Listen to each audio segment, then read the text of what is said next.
Msanii wa Bongo Flava Mbosso Khan ameonyesha kuhuzunishwa na kusikitishwa na video ya Aslay ambayo imeonekana kusambaa na kutrendi sana kwenye mitandao ya kijamii. Moja kati ya washikaji ambao waliwahi kuwa kwenye kundi moja la muziki ambao liko naitwa Yamoto Band, ambapo alikuwa Aslay, alikuwa Beka Flava, alikuwa jamaa anaitwa huyu hapa anaitwa Mbosso, lakini kuna mshikaji kwa anaitwa Enoch Bella.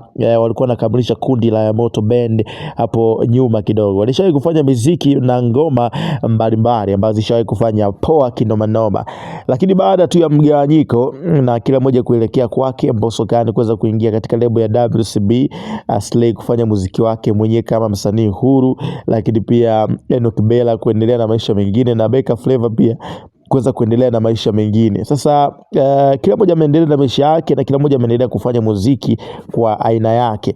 Kitu ambacho kimeshangaza watu wengi siku hii ya leo ni baada ya video kuonekana kutrend kwenye mitandao ya kijamii. Video imeonekana kutrend sana huko mtandaoni, ikimuonesha Mbosso Khan, ikimuonesha Mbosso Khan, ikimuonesha Aslay akiwa anapiga zake misele huko nchini Kongo. Moja kati ya video ambayo imewaliza watu wengi sana. Sasa video hiyo bana imemfikia pia mwanamuziki Mbosso Khan. Kumbuka sasa Mbosso ana lebo yake inaitwa Khan Music. Kwa hiyo Mbosso kuweza kufungua lebo ile, lakini Aslay maisha yake yameendelea kuwa magumu, imeonekana kumliza sana. Ikumbukwe wamekuwa kwenye kundi, wamekuwa kwenye mfumo mmoja wa maisha kwa muda mrefu, na kila mmoja amekuwa akiendeleza maisha yake nje ya mwenzake. Kwa hiyo kuona moja maisha yake hayaendi, Mbosso Khan kitendo hiki kinamhuzunisha sana, na ameonekana kuwa mtu mwenye uchungu na kushangazwa baada ya kusikia kwamba kuna hizi tetesi za Aslay kuendelea kuonekana muziki wake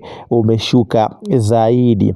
Sasa unaweza ka subscribe hapo chini ili kuweza kujoin kwenye familia hii kubwa ya kiburudani. Tunakupatia taarifa kila time, kila saa, kwa kuwa unakuwa familia. Sasa kitendo cha Aslay kuweza kumuonea huruma kimeweza kuwavutia Watanzania wengi, huku wengi wakiamini kwamba Mbosso Khan amekuwa ni mwenye moyo wa huruma sana katika harakati zake za kila siku, kwa sababu maisha ambayo anapitia rafiki yake sio mazuri kiasi hicho, na ndio maana ameamua kuweza kumuonea huruma na kuweza kumsaidia ili aweze kuishi vizuri kama ambavyo alikuwa anaishi mwanzo. Lakini sasa hizi maisha yameweza kumgeukia na anaishi maisha magumu sana, anafanya show za chaka tu chaka yote ili kuweza kupata pesa na kuweza kuendeleza maisha yake. Sasa wewe pia una mtazamo gani kuhusiana hiki? Endelea kubaki hapo hapo ulipo. Mimi naitwa Chris.